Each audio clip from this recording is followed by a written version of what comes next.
दोस्तों इस वीडियो में बिहार पुलिस और बिहार एसएससी के लिए ज्योग्राफी के महत्वपूर्ण क्वेश्चन को कवर करने वाले हैं। ये खान सर के पीडीएफ का नोट्स है जिसमें कि इस वीडियो में जो है वायुमंडल के बारे में डिटेल से जानने वाले हैं। वायुमंडल के कितने परत है सभी परत के बारे में डिटेल से जानने वाले हैं, तो वीडियो को लास्ट तक देखिए। छोटा सा वीडियो है और खान सर के पीडीएफ का नोट्स है, आपको पता ही है कितना इंपॉर्टेंट है। सबसे पहले वायुमंडल यहाँ पर देख सकते हैं दिया गया है कि वायुमंडल उल्का पिंड से हमारी रक्षा करती है। वायुमंडल का करीब 99% भाग केवल नाइट्रोजन है। 99% भाग जो है इसमें केवल नाइट्रोजन 78.8% है एवं ऑक्सीजन जो है ये 20.95% है। और ये दोनों गैसों से इतना निर्मित है और 1% भाग में जो है अलग गैसें स्थित है। वायुमंडल में निलंबित कणीय पदार्थ जो है ये तल बूंदों पर सम्मिलित रूप को एरोसॉल कहा जाता है। और इसके बाद जो है जब वायुमंडल में उपस्थित एरोसॉल का संपर्क सल्फर डाइऑक्साइड यानी SO2 से ऐसी गैसों से हो जाता है तो धूम कोहरे का निर्माण होता है। कोहरे मतलब कुहासा जो होता है वो निर्माण होता है। और वायुमंडल की जो है 5 परतें होती हैं, यहाँ पर देख सकते हैं दिया गया है। वायुमंडल की परतों के नाम, वायुमंडल के जो 5 परत है, पहला है क्षोभ मंडल, दूसरा है समताप मंडल, तीसरा है मध्यम मंडल यानी तीसरा है ताप यानी कि जो है ताप मंडल यहाँ पे, और चौथा है आयन मंडल, पांचवा है बाहरी मंडल यानी कि या बाहरी मंडल भी कहा जाता है। सबसे पहले यहाँ आप देख सकते हैं क्षोभ मंडल के बारे में डिटेल से जानते हैं। तो यहाँ पे थोड़ा जूम कर देते हैं आप लोगों को, जिससे कि आप लोगों को और भी अच्छे से समझ में आए। सबसे पहले यहाँ से देख सकते हैं दिया गया है क्षोभ मंडल के बारे में। क्षोभ मंडल जो है यह वायुमंडल की सबसे निचली परत होती है और समस्त मौसम संबंधी घटनाएं जैसे वाष्पीकरण, संघनन, वर्षण, कोहरा, बादल, ओस, पाला, हिमवर्षा, बादलों की गरज, आंधी तूफान, तरित, झंझावात, चक्रवात, ये सभी जो है इसी मंडल में होती है यानी क्षोभ मंडल में ये सब घटना होती है। इसके बाद जो है इस मंडल को परिवर्तन मंडल भी कहते हैं। इसमें यानी कि समवहनी धारा चलती है, अतः इसे संवहन मंडल भी कहा जाता है क्षोभ मंडल को। इसके बाद देख सकते हैं आगे है हेलीकॉप्टर जैसे हैं, और हेलीकॉप्टर जो ये क्षोभ मंडल में ही उड़ाया जाता है। क्षोभ मंडल की ऊपरी सीमा पर जेट स्ट्रीम नामक की हवा चलती है जिसकी चाल जो है बहुत ही ज़्यादा होती है। और क्षोभ मंडल प्रत्येक 165 मीटर की ऊंचाई पर जाने से तापमान में 1 डिग्री सेल्सियस की कमी आ जाती है। अब बताते हैं क्षोभ सीमा के बारे में। क्षोभ मंडल के ऊपर 15 किलोमीटर पट्टी को क्षोभ सीमा कहा जाता है और जो है क्षोभ सीमा कहते हैं। इसके ऊपर समताप मंडल प्रारंभ हो जाते हैं, यानी कि क्षोभ मंडल के ऊपर जो है समताप मंडल प्रारंभ हो जाते हैं। और समताप मंडल के भी बारे में जान लीजिए। पहले जान लीजिए क्षोभ मंडल, समताप मंडल से क्षोभ मंडल की सीमा जो है द्वारा अलग होता है। और समताप मंडल दूसरा है समताप मंडल। समताप मंडल के बारे में जान लीजिए। अब आगे जो है समताप मंडल के बारे में जान लीजिए। समताप मंडल जो है आप देख सकते हैं कि क्षोभ मंडल के ऊपर वाली परत को समताप मंडल कहते हैं और इसी में 30 से 40 किलोमीटर की ऊंचाई पर ओजोन परत पाया जाता है जो कि पराबैंगनी किरणों को रोक देता है, जिसे पृथ्वी पर गोरे लोगों को चर्म कैंसर नहीं होता है। ये पराबैंगनी किरणों को रोकने के कारण जो है ये समताप मंडल ही करता है। आगे और आप लोगों को दिखाते हैं आगे के मंडल के बारे में। यहाँ पे देख सकते हैं दिया गया है कि समताप मंडलों में कोई भी मौसम परिवर्तन नहीं होता है और न ही तापमान बदलता है, जिस कारण से इसे वायुयान चलाने के लिए जो अच्छा माना जाता है और हेलीकॉप्टर को क्षोभ मंडल में उड़ाया जाता है। रिमार्क में ओजोन की मोटाई जो होती है, ओजोन की मोटाई को डॉप्सन में मापते हैं और इसकी मोटाई का कम हो जाना क्षरण कहलाता है। और मध्यम मंडल जो है, मध्यम मंडल यह सबसे ठंडा होता है। और आयन मंडल, इस मंडल में जो है रेडियो तरंगे जो है आयन मंडल में ही होती हैं और ये आयन मंडल में रेडियो तरंगे टकरा कर जो है वापस चली जाती हैं, अतः इस संचार के लिए जो है इसे जो है अच्छा होता है। और अंतरिक्ष स्टेशन एग्जाम्पल के लिए जो है अंतरिक्ष स्टेशन ध्रुवीय उपग्रह इसका उदाहरण में है। आगे देख सकते हैं कि दिया गया है CFGZM हुआ, इसके बारे में ये क्या है। तो इसमें जो है यह 640 किलोमीटर के बाद होता है। यह सबसे गर्म मंडल है और संचार उपग्रह इसी मंडल में छोड़े जाते हैं। इस मंडल में हीलियम तथा जो है हाइड्रोजन की अधिकता होती है। आगे देख सकते हैं, आगे और बताते हैं कि वायुमंडलीय दाब के बारे में। वायुमंडलीय दाब जो है इसके बारे में जानिए। इसमें जो है देख सकते हैं दिया गया है कि वायुमंडलीय दाब जो है, इसमें वायु दाब किसे कहते हैं, तो किसी भी क्षेत्र के ऊपर फैली हुई वायु धरातल पर लंबवत दबाव डालती है जिसे वायु दाब कहते हैं। और वायुमंडलीय दाब को जो है बैरोमीटर में मापा जाता है। बैरोमीटर को समुद्र तल पर लगाया जाता है। तो झील के बारे में डिटेल से जानने वाले हैं। झील से जितने भी क्वेश्चन आ सकते हैं इस वीडियो में कवर करने वाले हैं, तो वीडियो को लास्ट तक देखिए। छोटा सा वीडियो है। सबसे पहले यहाँ से शुरुआत करते हैं। देख सकते हैं दिया गया है कि वैसा जलीय क्षेत्र जिसके जल का स्रोत पृथ्वी के अंदर से हो वह झील कहलाता है। यानी कि पृथ्वी के अंदर से जो भी जलीय क्षेत्र का जल स्रोत होता है पृथ्वी के अंदर से, वही झील कहलाता है। तो अब आगे देख सकते हैं, बताते हैं झील के बारे में और डिटेल से। झील के जो नाम है उसके बारे में देख सकते हैं। पहले दिया गया है काल्डेरा झील। काल्डेरा झील जो है ये ज्वालामुखी निर्मित झील को काल्डेरा झील कहा जाता है। और क्रेटर झील दूसरा है बी नंबर में, क्रेटर झील, जो इसके बारे में जानिए कि उल्का पिंड निर्मित झील के क्रेटर झील कहते हैं। उल्का पिंड निर्मित करने वाली झील जो होता है उसे क्रेटर झील के नाम से जाना जाता है। और है आगे डल झील। डल झील जो है ये जम्मू कश्मीर में है। जम्मू कश्मीर की राजधानी श्रीनगर होता है और जम्मू कश्मीर के श्रीनगर का गहना क्षेत्र में है डल झील। आगे है वुलर झील, और वुलर झील भी जम्मू कश्मीर में है। भारत का सबसे बड़ा मीठा पानी का झील जो है ये वुलर झील है। रिमार्क में देख सकते हैं नाग शब्द वाली झील जम्मू कश्मीर, ताल शब्द वाली झील उत्तराखंड में स्थित है। अगला है चोलामो झील। चोलामो झील जो है ये सिक्किम में है, जो भारत का सर्वोच्च यानी भारत का सबसे ऊंचा झील जो है ये चोलामो झील कहलाता है। नेक्स्ट आगे देख सकते हैं दिया गया है लोकटक झील। लोकटक झील जो है इसके बारे में देख सकते हैं कि मणिपुर में है ये, और पूर्वोत्तर भारत का सबसे बड़ा झील जो है ये लोकटक झील है। और इस झील में जो है केबुला यानी कि केबुल लामजाओ नाम का तैरता हुआ दुनिया का सब एकमात्र राष्ट्रीय पार्क है लोकटक झील में। आगे है चिल्का झील। यानी चिल्का झील उड़ीसा में है, जो कि खारे पानी का सबसे बड़ा लेगून झील कहलाता है चिल्का झील।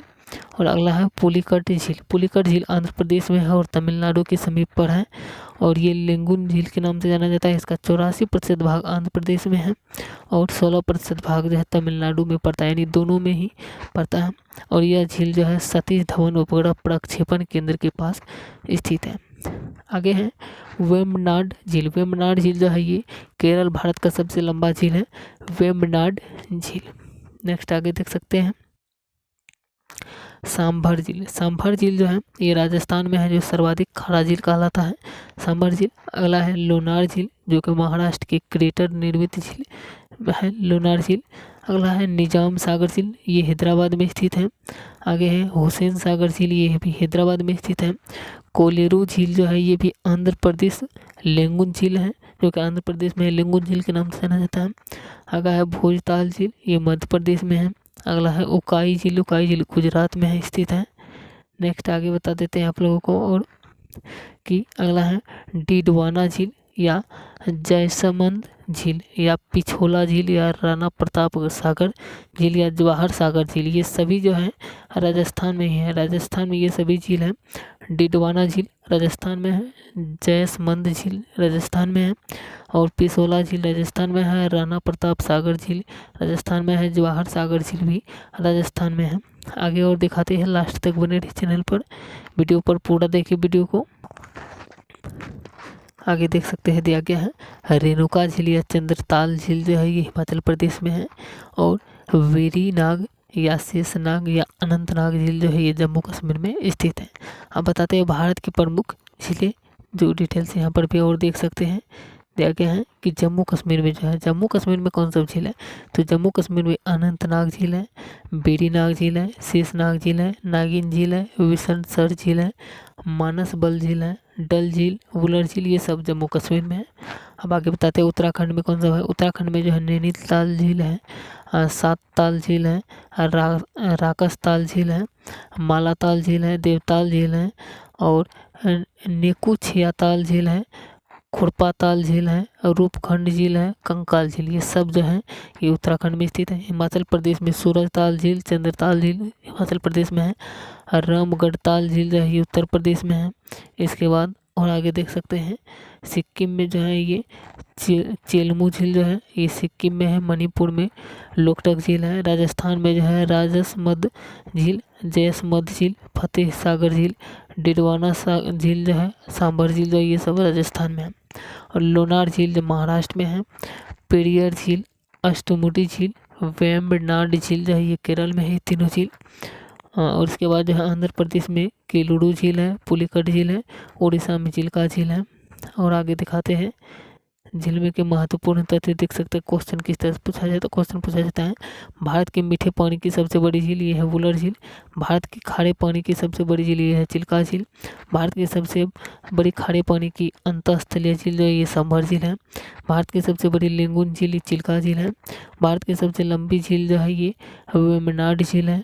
भारत की सबसे ऊंची झील जो है ये चोलामू झील है। नेक्स्ट आगे और बताते हैं, देख सकते हैं कि भारत की जो है सबसे कृत्रिम झील जो है, भारत की सबसे कृत्रिम झील जो है ये है गोविंद वल्लभ पंत सागर झील। दोस्तों अगर वीडियो में जलमंडल के बारे में डिटेल से जानने वाले हैं पूरा स्थिरतापूर्वक और पूरा शानदार तरीके से, तो वीडियो को लास्ट तक देखिए। छोटा सा वीडियो है। आप लोगों को बता देते हैं कि पृथ्वी पर 71% जल है, किंतु इसका मात्र 2% जल ही जो है ये पीने के लायक है। और उत्तरी गोलार्ध में जो है जल की मात्रा 61% है, जबकि दक्षिणी गोलार्ध में जो जल की मात्रा है ये 81% है। और समुद्री दूरी को नेशनल मील में मापते हैं, तो एक नेशनल मील बराबर होता है 1.852 किलोमीटर। और समुद्र गहराई को फेदम में मापते हैं, यानी समुद्र की गहराई मापने की इकाई जो है ये फेदम कहलाता है। इसके बाद और आगे बताते हैं, तो आप लोग जो है वीडियो पर लास्ट तक बने रहना है, पूरा डिटेल से बताने वाली है। तो समुद्री में जो है छुपी वस्तुओं को पता लगाने के लिए सोनार का प्रयोग करते हैं, और इसमें प्राश्रव्य ध्वनि तरंगे का प्रयोग करते हैं। समुद्र में छुपी वस्तुओं को पता लगाने के लिए जो है सोनार का प्रयोग किया जाता है, और इसमें प्राश्रव्य ध्वनि प्रयोग का तरंग का प्रयोग किया जाता है। और ज्वार भाटा क्या है ये जान लीजिए। समुद्री जल का अपनी समान स्थिति से ऊपर उठ जाना ज्वार भाटा कहलाता है। और ज्वार के आने से मछलियां ऊपर आ जाती हैं तथा समुद्री जहाज़ों को जो है बंदरगाह तक लाने में सरलता होता है। और समुद्री जल का अपनी समान स्थिति से नीचे उतर जाना ज्वार भाटा कहलाता है। तो ज्वार भाटा समझ गए। इसके बाद बताते हैं कि चंद्रमा का गुरुत्वाकर्षण जो है, चंद्रमा का गुरुत्वाकर्षण पहला है ज्वार भाटा का उदाहरण, दूसरा है सूर्य का गुरुत्वाकर्षण, तीसरा है पृथ्वी का घूर्णन गति, ये तीनों है इसी का ज्वार भाटा का उदाहरण। अमावस्या यानी कि अमावस तथा पूर्णिमा के दिन ज्वार भाटा बहुत आता है, जिसे वृहद ज्वार भाटा कहते हैं। और 24 घंटे में 2 बार वृहद ज्वार भाटा आता है, यानी अमावस्या और पूर्णिमा के दिनों में। नेक्स्ट बताते हैं अब समुद्री जलधारा के बारे में। समुद्री जलधारा कैसे काम करता है, तो समुद्री जलधारा में जो है एक आता है प्रवाह, दूसरा आता है धारा, और तीसरा आता है स्ट्रीम या विशाल धारा। तो प्रवाह जो है समुद्री जल का धीरे धीरे आगे बढ़ना प्रवाह कहलाता है। और धारा जो है ये इसकी गति प्रवाह से तेज होती है, धारा की गति जो है ये प्रवाह से तेज होती है। और स्ट्रीम या विशाल धारा जो है इसकी गति सबसे तेज होती है। यह 2 या 2 से अधिक धाराओं को मिलने से बनता है स्ट्रीम, या तो इसे विशाल धारा के नाम से भी जाना जाता है। अब आप लोगों को बताते हैं कि धाराओं के प्रकार। तो धारा के प्रकार जो है गर्म जलधारा है, ठंडी जलधारा है। तो गर्म जलधारा के बारे में पहले जान लीजिए कि जो गर्म जलधारा ये स्वभाव में गर्म होती है। इनकी उत्पत्ति जो है विषुवत रेखा और के समीप होती है, और इन्हीं के कारण ध्रुवीय क्षेत्र अधिक ठंडा नहीं हो पाता है। इसके बाद देख सकते हैं ठंडी जलधारा, कि ठंडी जलधारा जो है ये ध्रुवों से निकलता है, और अधिकांश ठंडी महाद्वीपों के पश्चिम में पाई जाती है, जो बादल निर्माण नहीं होने देती है। इसी कारण महाद्वीपों के पश्चिम में मरुस्थल पाए जाते हैं। तो इस तरह से जो है धाराओं के बारे में यहाँ पे जान ली। अब आगे बताते हैं और इसके आगे के क्वेश्चन को। जहाँ जो है इसमें जहाँ गर्म तथा ठंडी जलधाराएं मिलती है वहाँ प्लैंकटन नामक शैवाल पाया जाता है जो मछलियों का पसंदीदा आहार है। अतः यह क्षेत्र मछली उत्पादन के लिए होता है। ये प्लैंकटन नामक शैवाल जो है जहाँ पर पाया जाता है वहाँ पर। और इसमें एग्जांपल के लिए जो है डांगर बैंक उत्तरी सागर में है, दूसरा है ग्रांड बैंक जो कि उत्तरी अटलांटिक सागर में है, यहाँ पर बनता है। अब जानते हैं अटलांटिक महासागर की धाराएं के बारे में। तो अटलांटिक महासागर की धाराएं जो हैं ये देख सकते हैं, ये गल्फ स्ट्रीम धारा जो कि गर्म होता है, नॉर्वे धारा गर्म होता है, ब्राज़ील धारा गर्म होता है, कनारी धारा ठंडी होती है, लेब्राडोर की धारा ये ठंडी होती है और फाकलैंड की धारा जो है ये भी ठंडी होती है। ये अटलांटिक महासागर की धाराएं हैं। अब प्रशांत महासागर की धाराएं के बारे में देख सकते हैं। दिया गया है कि क्यूरोसिबो यानी कि क्यूरोसिबो की धारा जो है गर्म होती है प्रशांत महासागर की। सुसीमा यानी सुसीमा की धारा भी गर्म होती है। क्यूराइल की धारा जो है ठंडी होती है। कैलिफोर्निया की धारा ठंडी होती है। पेरू या हम्बोल्ट की धारा जो है ये ठंडी होती है। ये प्रशांत महासागर की धाराएं थी। इसके बाद जो हिंद महासागर की धाराएं देख सकते हैं। दिया गया है कि मोजाम्बिक धारा जो है ये गर्म होती है। अगुलहास धारा जो है ये भी गर्म होता है। पछुआ पवन प्रवाह जो है ये भी ठंडी होती है, ये ठंडी होती है। और नोट्स में देख सकते हैं सभी महासागर में उत्तरी या दक्षिणी विषुवत रेखीय धारा गर्म प्रकृति की ही होती है। अब आगे देख सकते हैं लवणता के बारे में, सैलिनिटी के बारे में। तो इसमें जो है लवणता के बारे में देख सकते हैं कि महासागरों की औसत लवणता 35 होती है। सबसे कम लवणता श्वेत सागर की वेथमिया की खाड़ी की है, इसकी लवणता मात्र 2% है। और अधिक लवणता वाली प्रमुख झील एवं सागर हैं, जैसे पहला है वान झील जो तुर्की में है 330%, और दूसरा है मृत सागर जो कि इजराइल जॉर्डन में है 240%। और इसके बाद जो है तीसरा जो है ये देख सकते हैं दिया गया है ग्रेट सॉल्ट लेक जो यूएसए में है 220% है। दोस्त प्रायद्वीपीय पठार के बारे में, प्रायद्वीपीय पठार के बारे में डिटेल से जानने वाले हैं। तो लास्ट तक बने रहिए, छोटा सा वीडियो है। फर्स्ट यहाँ से देख सकते हैं कि प्रायद्वीपीय पर्वत जो है यानी पठार जो है ये अरावली पर्वत श्रृंखला है। तो अरावली पर्वत श्रृंखला जो है यह दिल्ली से गुजरात तक फैला है और विश्व की प्राचीनतम पर्वतों में से एक अवशिष्ट पर्वत है ये अरावली पर्वत। और सर्वोच्च चोटी जो है यह है गुरु शिखर, यानी कि अरावली पर्वत का सर्वोच्च यानी चोटी जो है यह है गुरु शिखर जो कि माउंट आबू में स्थित है और 1772 मीटर जो है ये ऊंचा है, यानी कि ये चोटी जो है सबसे ऊंचा है। यानी इसके बारे में समझ गए कि अरावली पर्वत ये दिल्ली से गुजरात तक है और ये प्राचीनतम पर्वतों में से एक अवशिष्ट पर्वत है। सर्वोच्च चोटी जो है ये गुरु शिखर है जो 1772 मीटर का है। और इसके बाद देख सकते हैं कि मालवा का पठार, मालवा के पठार के बारे में जान लीजिए। तो मालवा का पठार जो है इसे यानी कि इसमें जो है लावा निर्मित पठार भी कहा जाता है मालवा के पठार को, और यह एक संप्राय मैदान के रूप में भी जाना जाता है। मालवा का पठार जो है लावा निर्मित पठार और संप्रदाय मैदान के रूप में मालवा पठार को जाना जाता है। इसके बाद देख सकते हैं छोटा नागपुर पठार के बारे में। छोटा नागपुर पठार जो है इसके बारे में डिटेल से जान सकते हैं कि यह गोंडवाना भूमि का हिस्सा है छोटा नागपुर पठार। और छोटा नागपुर पठार जो है ये 3 पठारों से मिलकर बना है, रांची का पठार, हजारीबाग का पठार, कोडरमा का पठार। ये तीनों पठार मिलकर के जो है रांची का पठार, हजारीबाग का पठार, कोडरमा का पठार, ये तीनों मिलकर के छोटा नागपुर का पठार बना है। इसके बाद यह पठार खनिज पदार्थों की दृष्टि में घनी है छोटा नागपुर का पठार। और पारसनाथ की पहाड़ी इस पठार की सबसे ऊंची चोटी है। तो छोटा नागपुर का पठार जो है इसका सबसे ऊंची चोटी जो है ये है पारसनाथ की पहाड़ी, ये सबसे ऊंची पठार जो है। इसके बाद देख सकते हैं शिलांग, शिलांग का पठार, यानी कि जो शिलांग मेघालय की राजधानी है शिलांग, और इस शिलांग का पठार जो इसके बारे में जान सकते हैं कि यह पठार प्रायद्वीपीय पठार का ही बाहरी भाग है जो कि मालदा गैप द्वारा प्रायद्वीपीय पठार से अलग होता है ये शिलांग का पठार जो है। और ये गारो, खासी, जयंतिया, मिकिर एवं रेंगमा पहाड़ी हैं, ये इसी में है शिलांग में, यानी शिलांग का पठार में।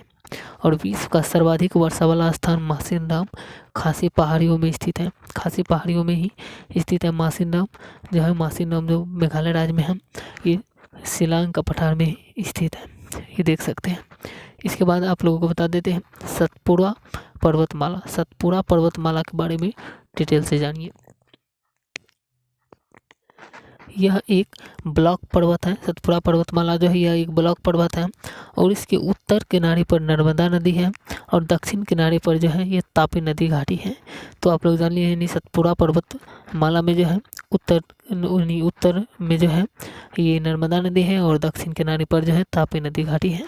और यह 3 पर्वत श्रेणियों सतपुड़ा, महादेव एवं मैकाल का समूह है। यानी कि सतपुड़ा पर्वतमाला जो है ये 3 पर्वत श्रेणियों का जो है समूह है, जिसमें से पहला है सतपुड़ा, दूसरा है महादेव, तीसरा है मैकाल। ये तीनों पर्वत श्रेणियों का समूह जो है सतपुड़ा पर्वतमाला कहलाता है। और इसकी जो है सबसे ऊंची चोटी धूपगढ़ है। यानी सतपुड़ा पर्वतमाला की ऊंची चोटी जो है सबसे ये है धूपगढ़।